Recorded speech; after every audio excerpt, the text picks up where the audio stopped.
This is breaking inputs that we're getting in once again concerning the Rajasthan political crisis here.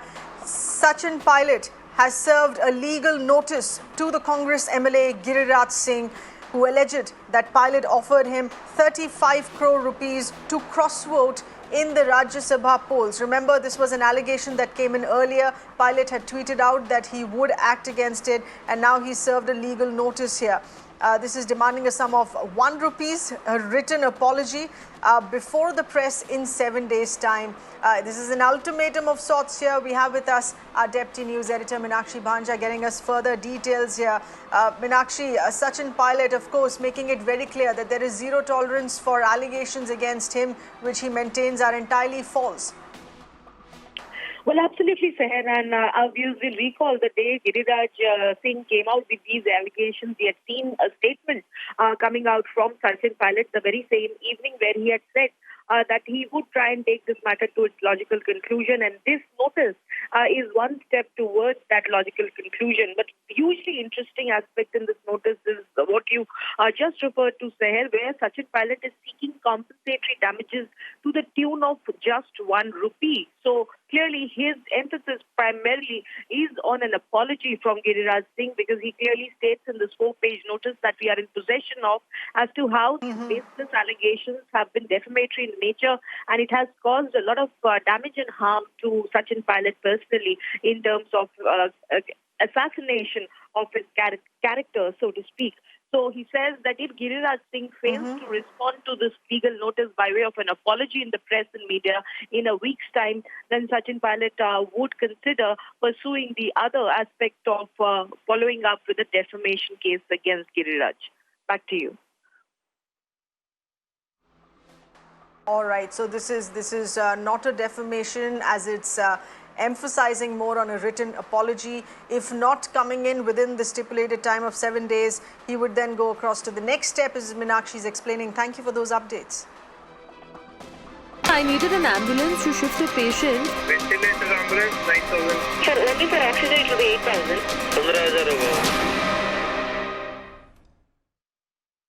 Now, this is part of Mirror Now's aggressive ground reportage, ground checks as far as various aspects to the existing medical system across big cities here.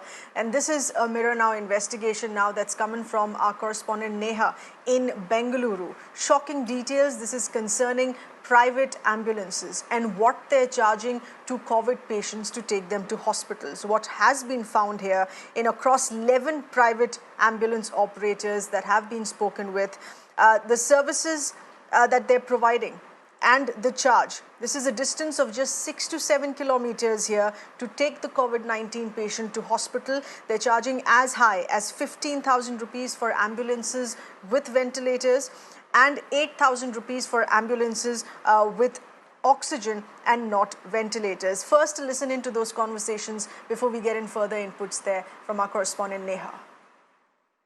Sir, I needed an ambulance to shift a patient from Banerghatta Road, Arkere to Jayanagar. Which hospital, madam? Jayanagar? Apollo Hospital. Okay. Patient is COVID patient or normal patient? No. Patient is having breathing issues, but suspected COVID. Result has not yet come. Okay, madam. 3,500 charges, madam. This is for your oxygen ambulance. Yeah, madam.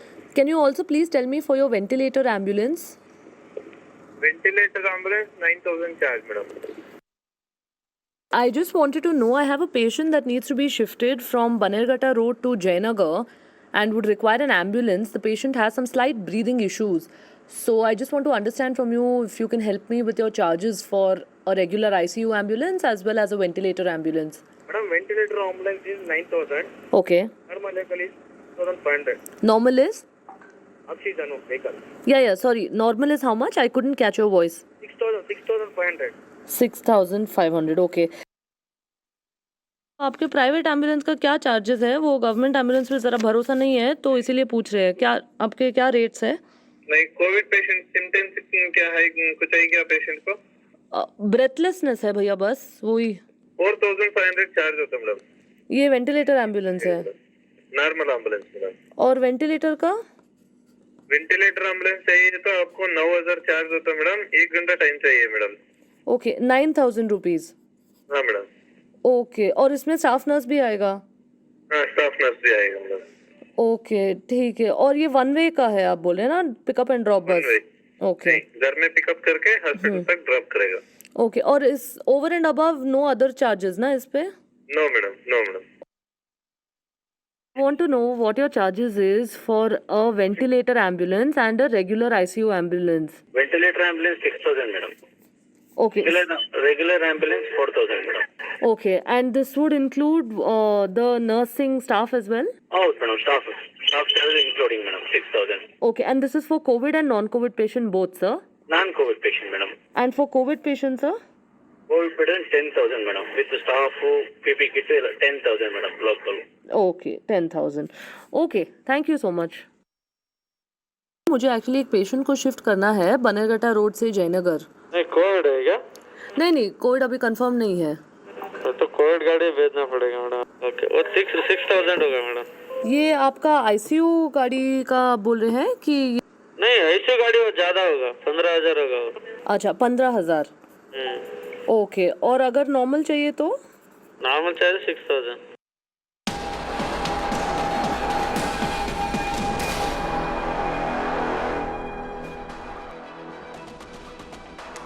And armed with all of this information, our correspondent Neha then confronted the Chief Minister as well in seeking an explanation or assurance that this could be brought an immediate stop to.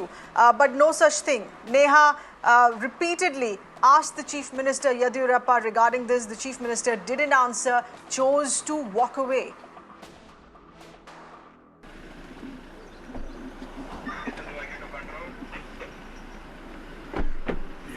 Sir, private ambulances are overcharging patients, sir. The private ambulances are charging about 12,000. Our correspondent Neha getting us further inputs here. Neha, this is a terrible message being sent out if the Chief Minister refuses to respond to those ground inputs they're coming in from you. In not taking private ambulance operators to task, if private hospitals have been capped on a maximum that they can charge for COVID treatment, why not ambulances then?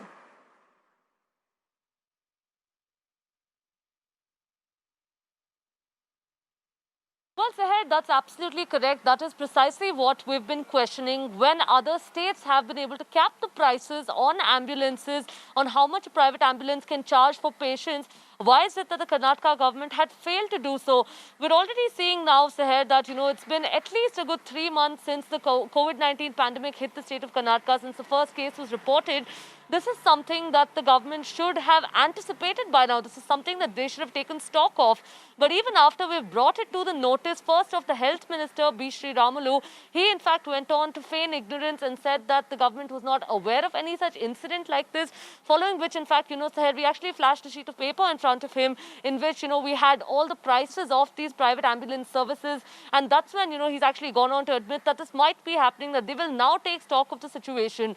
Following that, we did in fact confront the Chief Minister, Mr. B.S. Yadiyurappa as well, who's, just in fact gone on to walk away and not answer any questions. So even as we're seeing private ambulances, fleecing people, overcharging patients, collecting as much as 20,000 for a distance of just about 5 to 6 kilometers, you still have the government that's that's of course ignorant towards this entire issue, and patients are still continuing to be fleeced. Seher.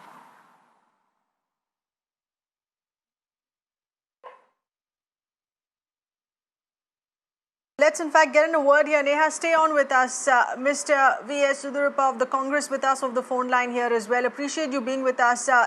In your view, should this be the responsibility of the state government? This is, of course, not government ambulances that we're looking at. These are private ambulance operators. But nevertheless, because this is the time of an extreme situation, the time of a pandemic, should the state government be doing more? Hello? Hello? Hello? Yes, we can hear you, sir. Yeah, see, the state government has completely failed in handling this situation. Not only in providing beds, providing ambulances for the patients, government has failed. Consequently, the people are approaching private ambulances where they are charging exorbitantly. So unfortunately, common man is not in a position to pay so much. That has been controlled by the government of Karnataka. That is the unfortunate thing. So ultimately, neither the central government nor the state government has initiated any sort of action against the persons who are collecting heavy amounts from the common man. So because they are also indulged in making money in Right. various issues. So that is why they are not in a position to control this. So consequently, people are facing lot of inconvenience and problems. Hello. Right, Mr. Ogurappa, this is something, as far as private hospitals is concerned, the state government, of course, has given out a very stern message, has decided the maximum amount, a cap on COVID treatment, not just in government hospitals, but a cap on COVID treatment across private hospitals in Karnataka as well. Why do you think the government is unable to do this for private ambulance operators? See, ultimately, mere statements will not give any results. So all the ministers, including chief minister, they are giving only statements. They are not acting anything in accordance with law. They neither initiated any action against the erring people, against the hospitals, or against the ambulances who are running privately. So if they have initiated some action, things were to be under control. When they have failed to initiate action against erring people, that is the reason. Absolutely, for the state government to initiate some action here on this, but we haven't heard from the chief minister. The chief minister chose to walk away when he was asked the exact question by our correspondent Neha there with those inputs. Mr. Ogurappa, appreciate you speaking with us. Neha, thank you for that input there.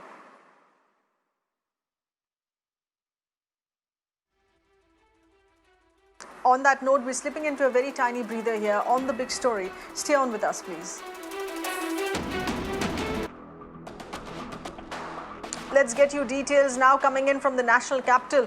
After a day of heavy rainfall here, this is a portion of Ashoka Road, which is in central Delhi, in Lutyens, has caved in because of heavy rainfall. These are breaking inputs now. That's the image there up on your screen of breaking inputs here. This is a 10-foot wide pitch, which is clearly visible here after the road has entirely caved in. The road that has been barricaded now, it has been temporarily closed for traffic. We have with us our correspondent Alok getting us further inputs here. Alok, this is in the heart of Delhi, in one of the best developed areas of Delhi, in the center of Delhi, where you have a wide road such as Ashoka Road caving in that scale. Yes, definitely. A few hours ago, there was a heavy rain happened in the national capital, and more than a half hour the rain happened, due to which at various places the water logging happened, and the result of that, this kind of cave-in happened now. My video journalist Anil is showing you that how the cave-in has happened. This is the exclusive visuals which we are showing to our viewers.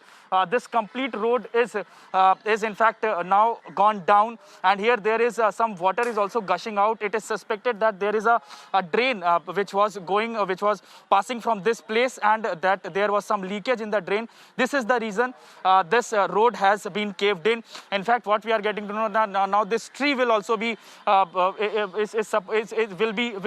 fact they will cut this tree to level it to level this road as well. Apart from that, sir क्या होगा sir, ये बता दीजिए sir, अभी कितने क्या situation है sir, बस सिचुएशन बता दीजिए सर. इसको देख लीजिए, रिपेयर करवा. So these are the NDMC officials, New Delhi Municipal Council officials, who are now working on so that they could work on it. And they could fix the problem because this road is very much prominent. If you talk about the Ashoka Road, here many senior MPs and also the ministers of houses are located as well. On both the side, if you see, there are many ministers and also many parliamentarians lives. And in fact, if you see that this whole road is blocked, there is the barricading at one side, and on the other side is also barricading as well. In fact, at this place where I am right now reporting, just a few steps away from this place. The BJP's earlier office was also that. The national BJP office was also located over here. Now it has been shifted to DDU Marg. Apart from that, Lee Meridian Hotel is just located a few steps away from that place. Very famous hotel. So this is how the problem is happening. And in fact, this is the first case. There is 2 other places as well. This kind of cave-in has happened in the national capital, and this is not the first time. Every year, when the rain happens, the cave-in happen. So definitely there is some anomalies in the working of the civic agencies. So that is need to be rectified as well. Back to you. Right. They're going to be fixing this soon, of course, and given that this is one of the main roads and connecting roads that we're looking at, work on that would start soon here as well. Alok, thank you for getting us that input.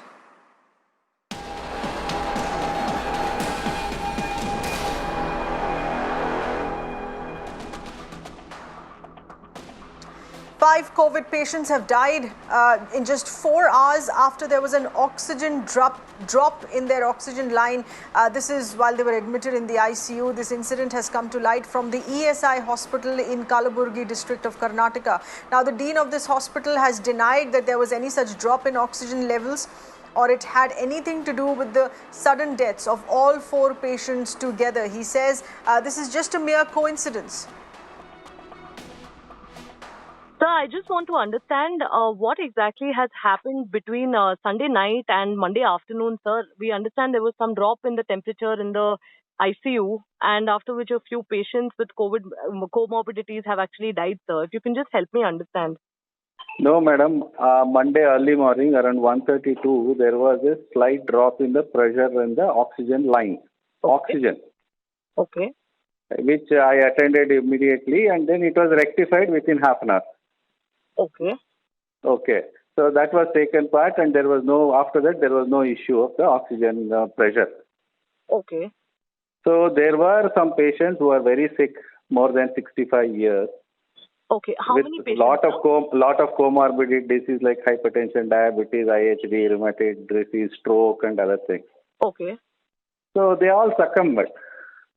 How many patients, sir? 5. 5 patients. Yeah. Okay. So this is only a coincidence that it has happened, deaths have happened, and then these incidents have happened. That's all. Okay. These patients are all more than 65 years. Okay. Sir, just two clarifications here, sir. These 5 patients who died, at around what time have they died, sir? And were they on the oxygen? They were all died in the morning hours. Okay. Say between 5 and 7, sir? Yeah, between 5, 7, 8. Okay. And all these 5 patients were on the oxygen ventilator, sir? Not on ventilator. They were on oxygen. On oxygen supply. Okay. Yeah. And sir, you are saying that it is just merely a coincidence that between that happening at 1 o'clock and them. Yeah. 1 o'clock and this is happened. Death happened later. Okay. Sir, just one more thing before I let you go, sir. There are some allegations being leveled by the relatives of a patient that there is an issue with the oxygen in the hospital and that it does not reach on time, and there are several issues, which is why patients are being shifted to the GIMS hospital. No. See, the thing is that we have enough stock of oxygen. Okay. See, there is a limit for using that oxygen capacity, right? So we have about 100 patients are on oxygen. Okay. So beyond that, if you keep on adding, then it stretches the machine. Okay. So then it starts malfunctioning. Okay. So this is the real cause for why we are telling oxygen beds are full. Normal beds are available. Oxygen beds are full. Let's in fact get in further inputs. Our correspondent Neha is getting us those details. Neha, given the fact that the dean of the hospital has outright denied any such malfunction that could be the cause of deaths of 4 patients in the ICU itself, does that mean that there will be no further investigation to this?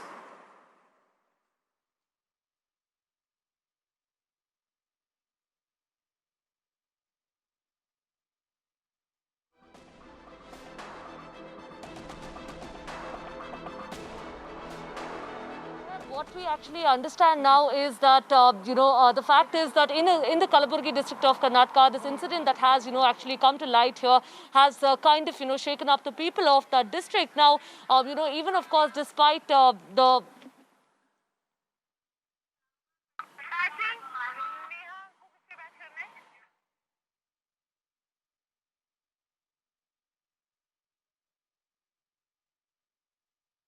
Yes. Now, in fact, what we were actually saying was that even in fact, despite the hospital over here clearly going on to deny that, there is no connection between the oxygen pressure being suddenly, reduced in the middle of the night at about 1 a.m. to the patients, actually succumbing just about 4 hours later. There really, of course, seems to be something. And even at a time like this, you in fact have the Deputy Chief Minister of the state and also, the district in charge minister of that very district, Govind Kajol, going on to deny that there's any issue with the oxygen or the oxygen supply at that hospital.